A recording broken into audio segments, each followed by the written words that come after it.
Oi, gente, é um prazer estar aqui com vocês para falarmos um pouquinho sobre as sessões 10 e 11 de Doutrina e Convênios e que tem como título Para que saiais vencedor.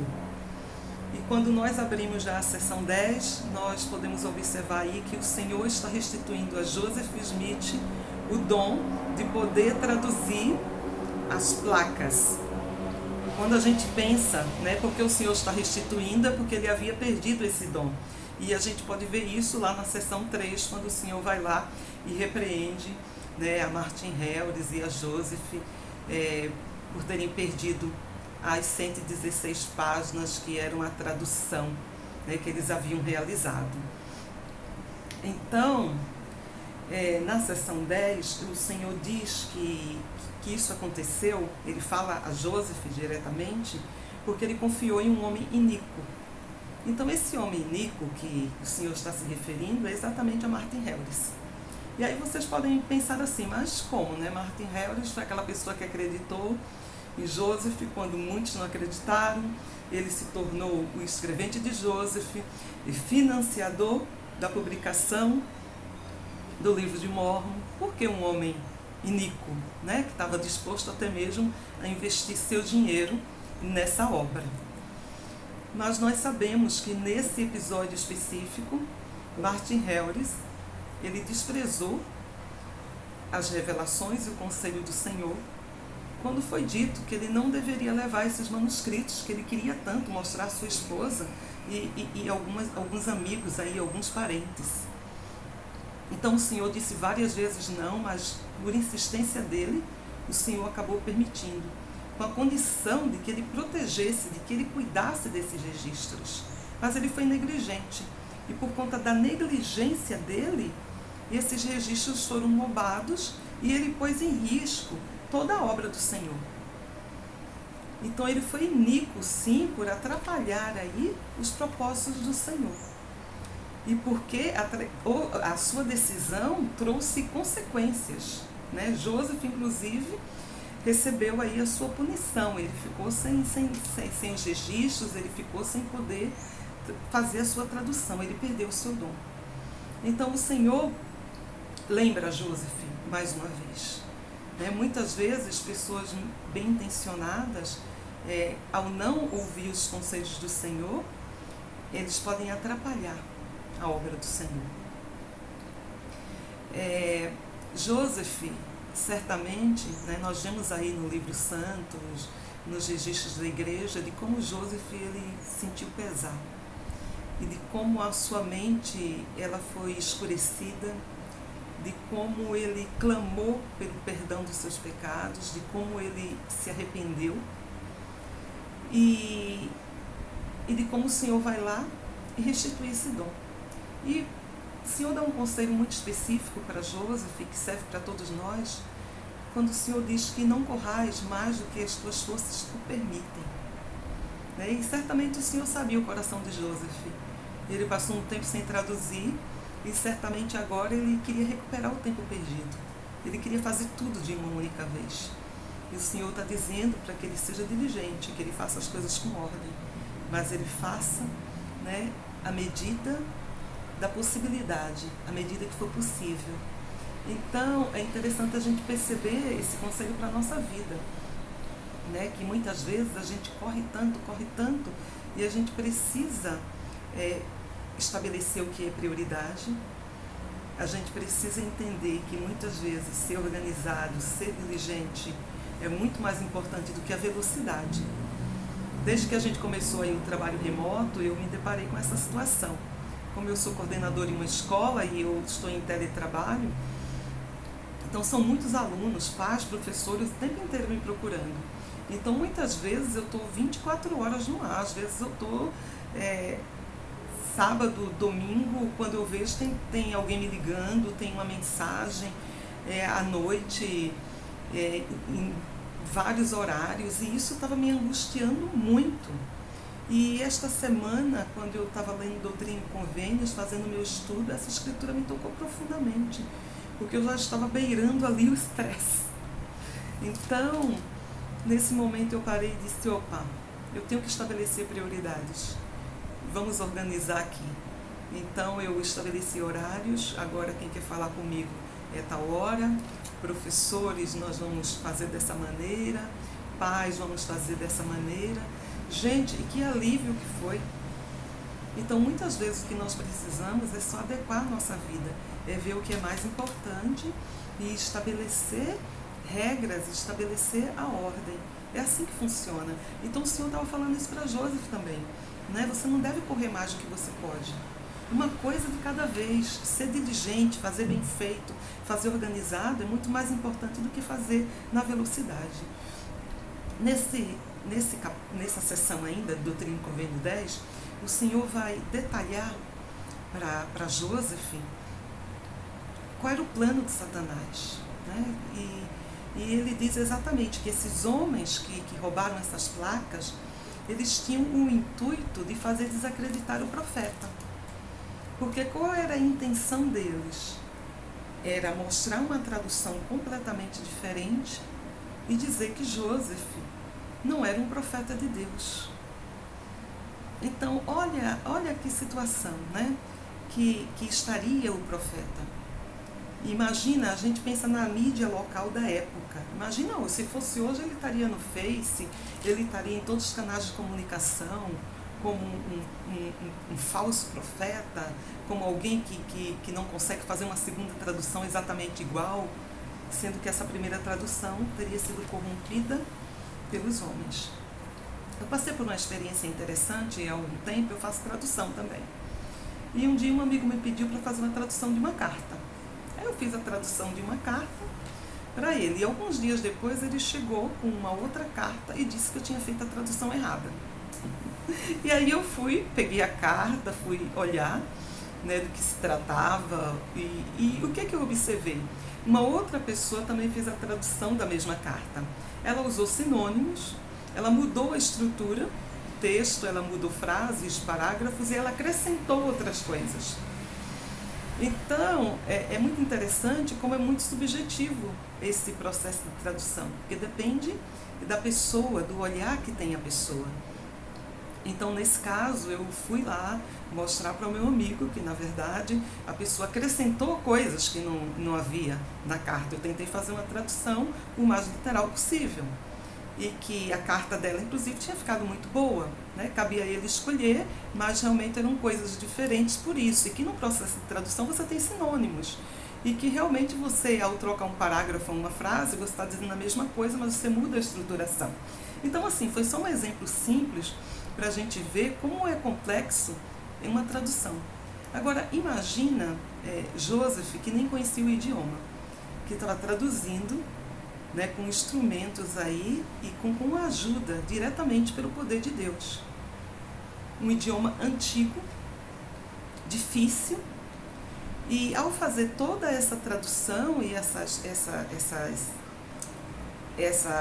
esse registro, né, e eles caíram em mãos inimigas, eles poderiam, em cima desse registro, que ia criar um outro registro, que poderia ser totalmente diferente, totalmente contrário ao que Joseph tinha dito, se Joseph fosse fazer uma nova tradução. Então, nesse momento, o Senhor diz, para tudo, você não vai mais fazer uma nova tradução, porque eu já providenciei tudo, eu já sabia tudo isso que ia acontecer. E aí é quando a gente realmente relembra, né, que lá em Nef, quando o Senhor ordena em 2 Nef 9, para que Nef escrevesse um novo jogo de placas, ele já estava escrevendo para que ele escrevesse um novo jogo de placas, e que ele diz que não sabe qual era o propósito, e que se esse jogo fosse muito mais dos sentimentos e muito mais da parte espiritual, né, do que estavam vivendo, e Nef fez esse segundo jogo. Então, nós tínhamos aí o livro de Leí, que foram as 116 páginas que foram perdidas, mas, paralelo, nós tínhamos aí Nef escrevendo um outro jogo, que também contava muito da história de Leí, né, desde a saída de Jerusalém, e a sucessão aí com os profetas até Ómni. Então é interessante perceber o seguinte, que o Senhor ordena que eles devem traduzir as placas maiores, que vai desde o rei Benjamim e Mosias, né? As 116 páginas perdidas, elas iam exatamente até Omni, que já começa aí o reinado de Mosias. E as placas, o segundo jogo que Nefe fez, as placas menores, compreende esse mesmo período de tempo e essa mesma história. E aí nós vemos quando Nefe ele tem essa inspiração, e ele não sabe o motivo, mas ele faz esse segundo jogo. 1000 anos depois nós temos aí Mormon fazendo um resumo do livro de Leí, né? E fazendo os resumos das placas maiores, e de repente ele se depara com esse segundo jogo de Nefe. E ele acha muito interessante, ele decide colocar esse jogo na íntegra, e ele fala lá, né, no livro de Mormon, que ele se sentiu inspirado pelo Senhor. E aí a gente vai ver, muito tempo depois, aí nesse episódio, quando são perdidas as 116 placas, exatamente porque o Senhor havia providenciado, tanto tempo antes, aquele segundo jogo de placas. Porque ele já sabia que seriam perdidos. Então o Senhor, ele é onisciente, ele é onipresente, ele sabe todas as coisas. Nós precisamos confiar no Senhor. Confiar que ele já sabe, né, o futuro. Ele já sabe o nosso futuro. Então o que nós precisamos é depositar nossa confiança no Senhor. E saber que por mais que o Satanás, ele tente, né, porque ele está sempre tentando destruir a obra de Deus, ele nunca vai conseguir. Ele nunca vai conseguir. Porque Deus é Deus. E ele já tem tudo preparado. Ele é muito mais forte. O Satanás é o pai da mentira. É o enganador. É o acusador. O próprio nome Satanás, ele já diz tudo. É aquele que veio para espalhar. É aquele que veio para destruir. Ele é a oposição. Então tudo que é para destruir vem de Satanás. Enquanto tudo que vem de Deus é para edificar. Deus é aquele que organiza, é aquele que edifica. Deus é luz, é verdade. Então, são dois extremos aí que a gente pode ver muito claramente. Mas a gente pode sentir também como o Satanás ele se utiliza das pessoas para poder realizar os seus desígnios. De como ele se utiliza aí de homens mais mal intencionados aí para enganar o próprio Martin Harris. E isso sempre foi, desde a fundação do mundo, desde quando ele inspira líderes políticos para que roubem, para que se envolvam em corrupção, né? Desde quando ele inspira para que as pessoas façam guerra. Então é a obra do Satanás de maneira materializada. Né? Então nós precisamos reconhecer muitas vezes quando o Satanás ele tenta entrar em nossa vida. Muitas vezes ele vai entrar na nossa vida através de pessoas, através de sentimentos. Você não pode, você não consegue, ou deixa para depois, ou o arrependimento não é importante, ou ninguém vai saber, é só uma mentirinha, né? Porque eles inclusive justificam isso, eles falam, é mentir por mentir. Uma mentira por mentira, todos mentem. Então, é aquela coisa de roubar por roubar. Todo político rouba. Então, essa é uma tática de Satanás. Não deve ser assim. Nós devemos levantar a bandeira da honestidade, a bandeira da verdade. Essa deve ser a nossa luta. Então, o Senhor está falando para Joseph que o plano dele, a obra dele, ela não será frustrada. E que o bem sempre vai vencer o mal. E que Deus havia preparado tudo, né, desde o princípio. Ele fala uma coisa também interessante, e é um conselho para Joseph, que orar sempre. Né? E aí é interessante que o profeta Joseph Fielding Smith, ele falou que a oração é mais que palavras. A oração é sentimento. E por quê? Muitas vezes a gente está ali orando e você está só falando, mas você não está sentindo. E aí é que você percebe como você está longe dos céus. Mas quando você realmente põe todo o seu sentimento, aí você sente essa comunicação.